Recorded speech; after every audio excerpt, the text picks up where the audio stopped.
sa atong namatikdan o nakita sa mga panghitabo din sa atong nasod karon, kusog kaayo ning gitawag og pamulitika.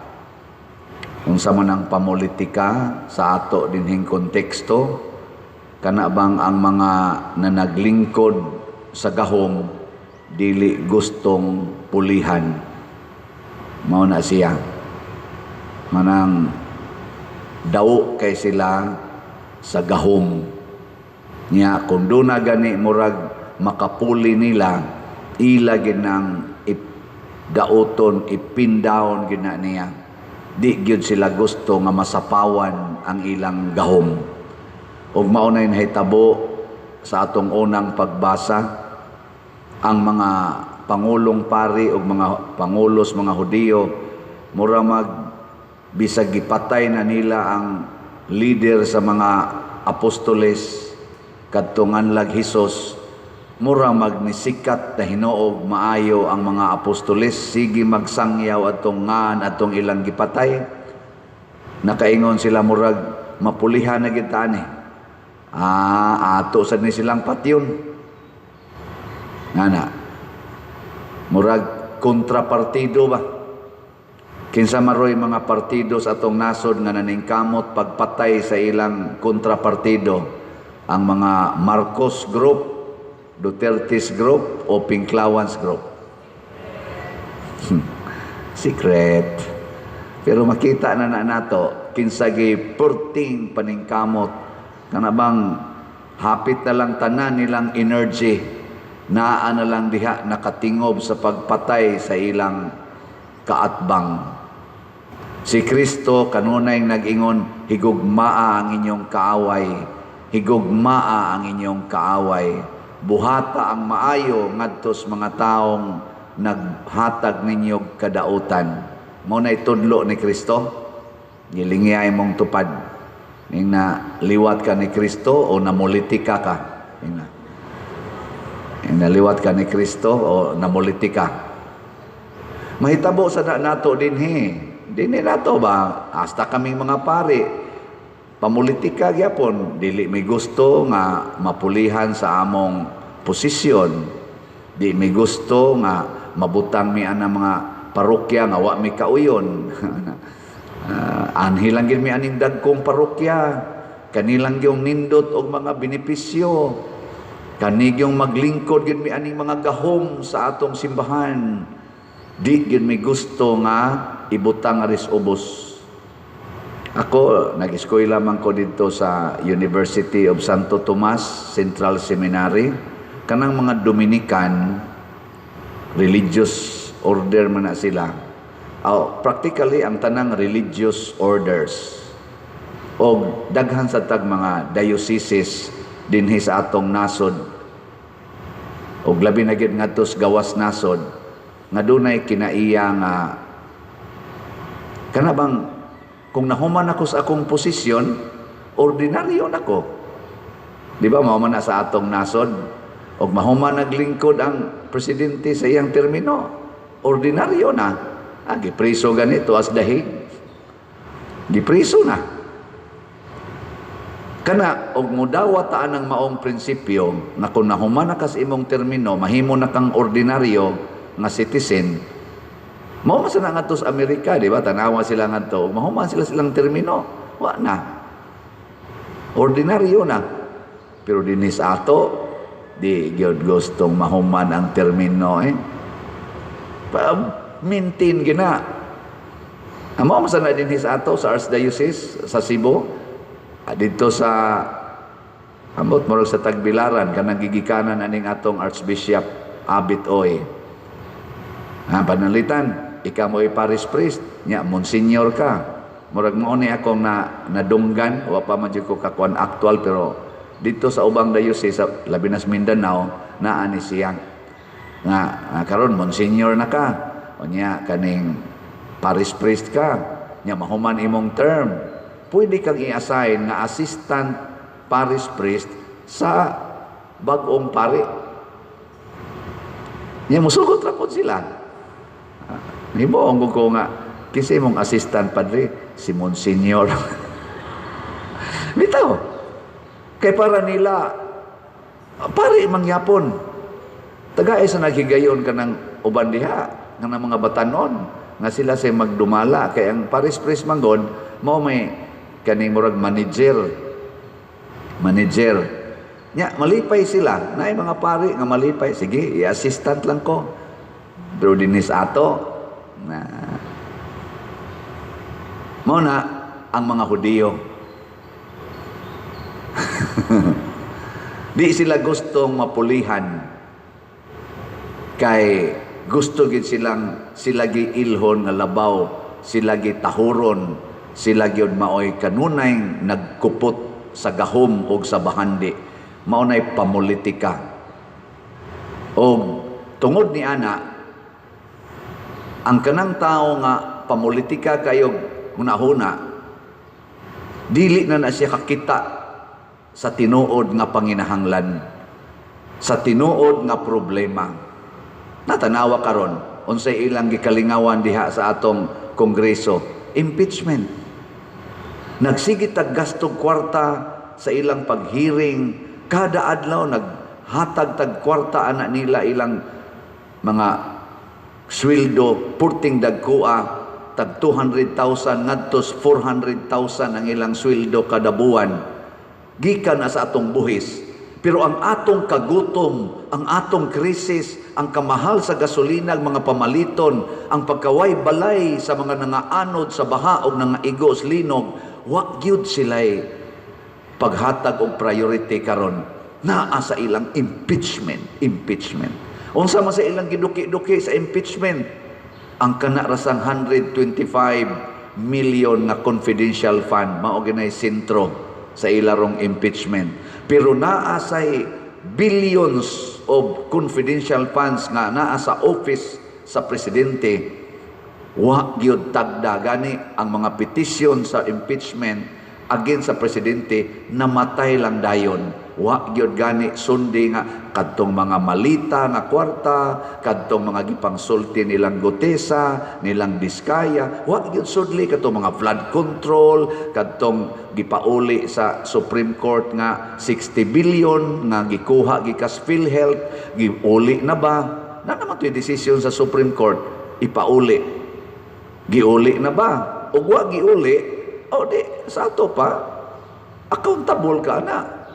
Wa ka mutuman sa balaod, grave. Unsa titawagan na? Abuse of your mandato or sa konstitusyon. Pero maunay pamulitika. Ang ilang witness na wagi klaro, kabulol-bulol pa niya, hilak-hilakan lang. Nya nagsigig sulting mga buta nga way ebidensya, ilang protektahan. Ang mga Marines, 18 Marines, si Gutesa nga nisulti nga naagyo ebidensya, sila si Saldico, paningkamutan gyud nga mahilom nga di na magsigig saba-saba, dili entertainon. Kanihinong nagsigig panabi nga di ra ba magkatugma, hastang cheque, duha ka buk cheque, pareha og check number. Nya ang pizza pag yun, nilapas sa terminos iyang giakyos. Mauhinoy ilang tagaag pagtagad. Pamulitika ka na. Muna si Gamaliel, diri sa unang pagbasa, nagsulti siyag usa ka wisdom. Unsa may wisdom? Ingon dayos Gamaliel, subayan ninyo ang history. Doon na ba ito'y duha ka book leaders din sa ato, nga nagdaasag mga tao sa dihang namatay sila, ang ilang mga sumusunod nabungkag ug nawagtang ang ilang kalihukan. Karon kining maong grupo na bag-o pa lang namatay ang ilang leader, ayaw na lang nagtanduga, mamatay ra na. Kung dili ni iyas Ginoo, mamatay ra gyud na. Mawa ra gyud na. Ay di na lang ta maghago-hago nga mopatay pagid ta nila. Sagdain na lang. Pero iyan is Ginoo, matud pang Gamaliel, og iyan is Ginoo ang mahitabo, mahimutang kaaway sa Ginoo. Ana, mahimutang kaaway sa Ginoo. Unsaon man gyud og ang gipili na gyud Ginoo kani gid sila nga mao nay musikat, mauna ni sila ang dadon sa o padadon sa pangagamhanan ug mao nay gipili sa Ginoo, mao nay atong sundon. Kinsa kay gipili ros Ginoo nga mo'y molingkod sa atong nasod karong 2028? Marcos Group, Duterte's Group o Pinklawans Group? Lingi hilom lang imong tupad ingna kinsa kay imong ihuna-hunaan. Kamo lay mag-istorya ay lag isangyaw. O unsa may timailhan nga siya mao'y gipili sa Ginoo, mao kini ang pipila nga makuha nato sa ebanghelyo. Una, sa may kinaiya gid sa gipili sa Ginoo, the appointed or the chosen leader, magsangyaw gina siya og kamatuuran, hustisya og kahiusa sa katilingban. Si Jesus nagsangyaw gyud kamatuuran, hustisya og kahiusahan. Mo nang gasuroy-suroy siya, siging sangyaw. Ikaduha, nga kana ganing kinaiya sa usa ka pinili sa Ginoo, di gid na siya makatalikod anang mga masakiton. Kana bang atimanon gina niyang mga masakiton. Kinsa karon sa ato mga politicians nga muatiman gyud masakiton o kinsa masad nila ang nangawat sa kwarta nga para untas masakiton nga nang sa PhilHealth. Kanang nangawat o nanguha sa kwarta nga para sa mga masakiton, kana di na gina Diyos nun, pero kanang musuporta para sa mga masakiton, kana mo na itong pilion, makita naman na nato, di abanas Marcos Group, di abanas Duterte's Group, di abanas Pinklawans Group. Isintro lang sa nakos politika ang pag-apply sa itong ebanghelyo ba. Ikatulo, sa mas nahitabo karon sa atong ebanghelyo, multiplication of bread, ang pagpakaon sa mga gigutom. Maningkamot ginang leader nga pinili sa Ginoo, ang ilang kasing-kasing ana naagyos pagpakaon sa mga gigutom. Di ba ningon si Kristo? Feed the hungry. Do not kill the hungry. Feed the hungry. Ang mga apostoles nga wapag yun masudli Ginoo, ingon sila, pakuan na, palakta na mga tao. Palakta. Ingon si Jesus, dili oy, kitay mo pakaon. Asa mo tagpagkaon ana? Tanawa ha, kani mga dili Dios nun ba, mga animal kay tanan. Asa mo tagpagkaon? Kadaghan ana nila, 5,000 kabuok. Si Kristo nangitag pagkaon. Iningon man siya, seek and you shall find. In siya, pila man ka pan ang inyong naadiha. In siya, 5 ka pan, 2 ka isda. Nya magunsa man ni aning 5,000. Reklamo gyud to the max.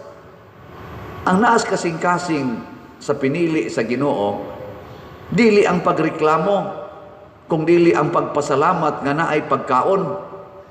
Mao na si Jesus pagdawat niya sa 5 kapan og 2 ka isda, ingon siya palingkuran ng mga tao. Pakanon na nato. Ang una niyang gibuhat sa pan, salamat Ginoo. Muna salamat nga naatay halin bisag jutay.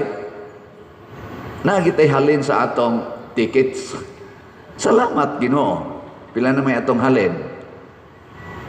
2,433 na ka tickets. Oh, di ba? Ang atong katong pledges nga tag one stop challenge, nga tag 20,000 kada challenge.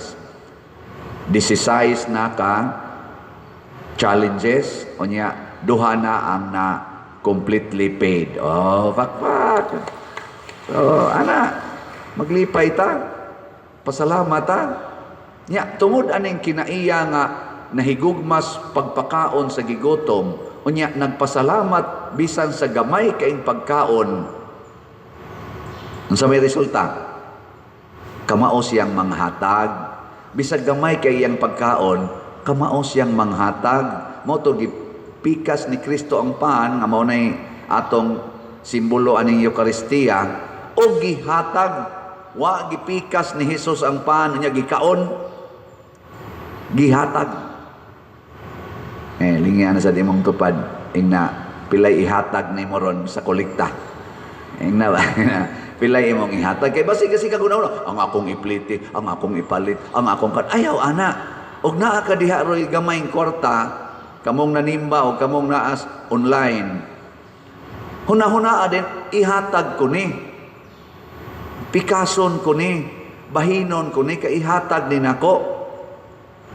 Og sa iyang pagbuhat ana ni Hesus, midaghan ang pan, midaghan ang isda, milagro ang nahitabo.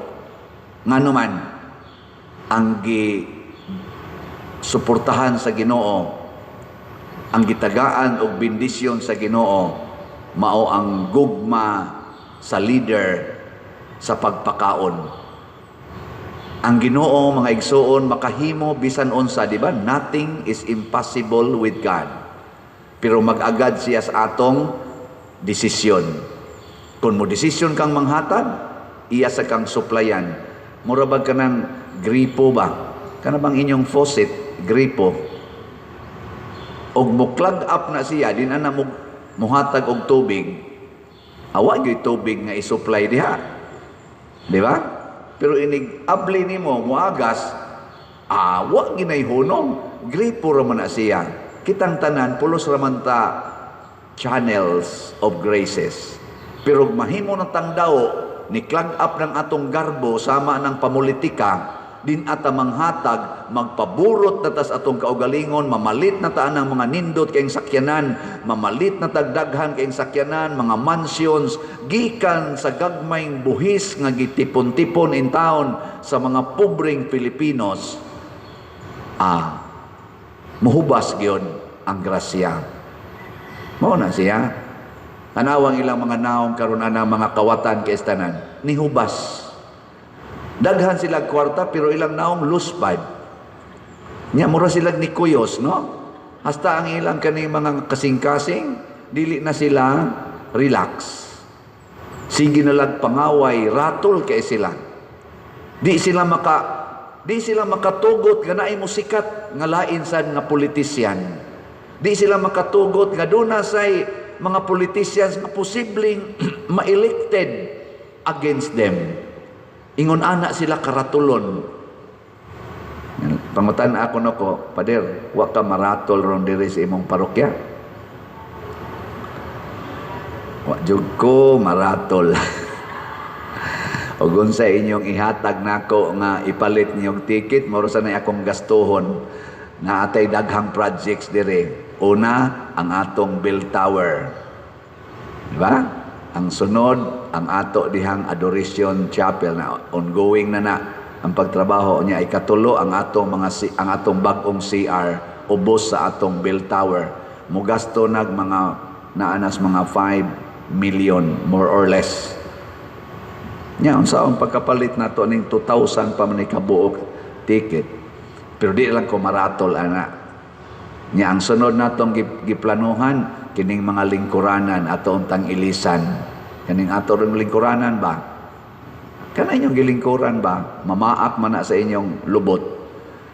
Na mao na atong initial na design pero i-improve pa na.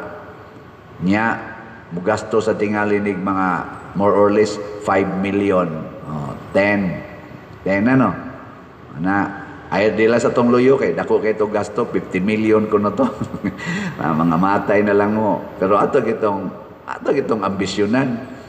Nya ang sunod, isunod na nato dihang atubangan kay hazard naman na siya. Ato ginang paningkamutan, approve naman na sa atong kaning mga tao nga involved diha nga ato gina siyang tangtangon, di ta maghuwat nga matagakan ta nang nagbitay-bitay na diha. Ato na nang tangtangon ang buta pumero, nya ilisa na to aning alley of or way of war or walk of apostles. Mao na iyang naong diha. Okay na ninyo? Awa, okay kayo. Di ba? Muna atong tumong. Kana diha, dagan sa nating alig mga 5 million more or less. Di 15. Niya, katong ato ditong mortuary kay nanarbay imong tupad, tiwasono na raba na. May na daw na nasa ta dito'y kahayaan. Kana, basig mo gasto na sa naglain na sa na mga 10 million. Arang-arang gid untag mahalinan tabisag mga 200,000 lang ka tickets. Pero di na lang ko ana. Di na lang ta magratol-ratol. Ug naa. Ug wa di ta mamugos. Basta ang nasa tong kasing-kasing, feed the hungry. Ipaambit yun. Ipaambit. Mudaghan ginang imong grasya. Mao na ang kadtong naghatag atong bata man to, no? Bata man to itagiya atong 5 ka pan. Unsa may gibalik ngadto niya? Nakaapil siya kaon o paghipo sa sobra nahimong 12 ka bukag nga pan. Hay man to gihatag. For sure gihatag tus tagiya. Tu as bata. Ang iyang 5 ka pan, nakapakaon pag yung 5,000, apil iyang kaugalingon, naapagi sobra nga 12 ka bukag.